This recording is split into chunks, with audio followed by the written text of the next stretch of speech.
असेल, भरपूर विकासाचे कामं झालेले आहेत। आज आपण पाहू शकतो नांदेडला आपल्याकडे रोड्स आहेत, ब्रिजेस आहे, रेल्वे आहे, वंदे भारत आहे, फ्लाइट सारखी विमान सेवा सुरू झालेली आहे, स्टार एअर येते आपल्याकडे आणि खूप सगळे वेगवेगळ्या सिटीज बरोबर आपलं कनेक्ट झालेलं आहे।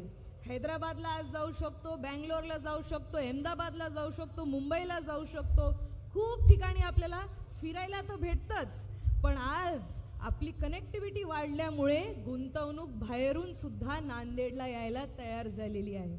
माननीय मुख्यमंत्री साहेब आताच डावोसला घेऊन गेलेले आणि त्यांनी मोठी एक महाराष्ट्रासाठी गुंतवणूक आणली। मला नक्कीच खात्री आहे देवेंद्र भाऊ ह्या नांदेड जिल्ह्याला सुद्धा लक्षात ठेवतील आणि इथे सुद्धा रोजगार निर्माण करण्यासाठी काहीतरी गुंतवणूक आणतील, कारण आपल्याकडे इन्फ्रास्ट्रक्चर चांगलं बिल्ड झालेलं आहे। आपल्याकडे सुद्धा तरुणाई आहे जे IT फर्म्स मध्ये काम करतात, भरपूर लेकरं आहेत जे इंजिनियर्स आहेत, सॉफ्टवेअर इंजिनियर्स आहेत, त्यांना सुद्धा हातात काहीतरी हातबळ मिळावं, त्यामुळे त्यांच्यासाठी सुद्धा काहीतरी रोजगार निर्माण व्हावं याची पूर्तता मला नक्कीच वाटते आपले मुख्यमंत्री साहेब करतील। तसेच आपले खासदार अशोकराव चव्हाण साहेब आहेत। मला असं वाटतं हे भरपूर वेळा साहेबांनी त्यांच्या सभेत बोललेलं आहे की माझं पहिलं प्रेम माझी बायको किंवा माझे लेकरं नाही, तर माझं पहिलं प्रेम म्हणजे माझं नांदेड आहे आणि हे खरंच आहे। शंकरराव चव्हाण साहेब असतील, आई असेल, बाबा असतील, या सर्वांनी पहिलं आपलं प्रेम नांदेड जिल्ह्याला ठेवलंय, नांदेडची जनताला ठेवलंय, आपल्या विकासासंदर्भात आपली प्रगती संदर्भातच नेहमी विचार केलेला आहे, कारण हे जवळून मी प्रत्यक्ष पाहिलेलं आहे। माझ्या वडिलांना दिवस रात्र एक करण्यासाठी आपल्या जनतासाठी काय चांगलं घेऊन येऊ, नांदेड जिल्ह्याला काय नवीन आणू, इथे तरुणांना, इथे ज्येष्ठांना, इथे महिलांना, इथे आपल्या लाडक्या भावांना काय नवीन देऊ शकू ह्याची तळमळ मी माझ्या वडिलांकडनं नेहमी पाहिलेली आहे।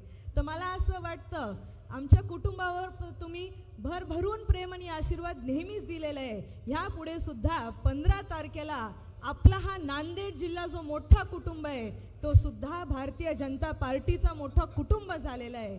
देशात नाही तर जगभरात आपली पार्टी सर्वात मोठी पार्टी अशी जाणली जाते।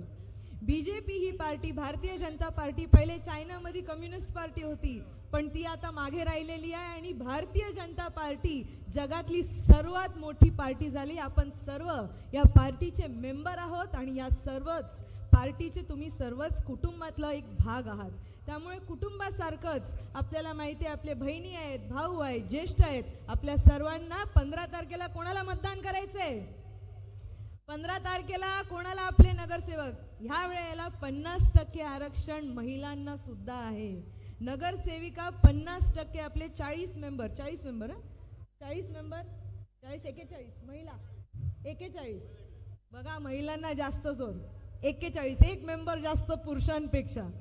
लाडक्या बहिणींनो, आपल्या वॉर्ड मधले नगरसेविका आणि आपलाच लाडका भाऊ वॉर्ड मध्ये चौघचे चौघ भारतीय जनता पार्टीचे निवडून नक्की आणणार ना, आणणार की नाही, हात वर करा, बोला, सांगा। आता आपण संकल्प घेतलेला आहे 15 तारखेला आपल्याला दाखवून द्यायचंय। आज सुद्धा जेव्हा देवाभाऊ आले त्यांना सुद्धा आपण 15 तारखेला दाखवून देऊ की कमळ ह्या निशाणी समोरचं बटन दाबून आपण आपले सर्वच नगरसेवक सेविकांना बहुमताने विजय करून देऊ। मला इथे बोलण्याची संधी दिली त्याच्याबद्दल मी आपले सर्वांचे आभार मानते। आपण सर्व इकडे आलात त्याच्याबद्दल सुद्धा मनापासून आभार मानते। थांबते। जय हिंद, जय महाराष्ट्र।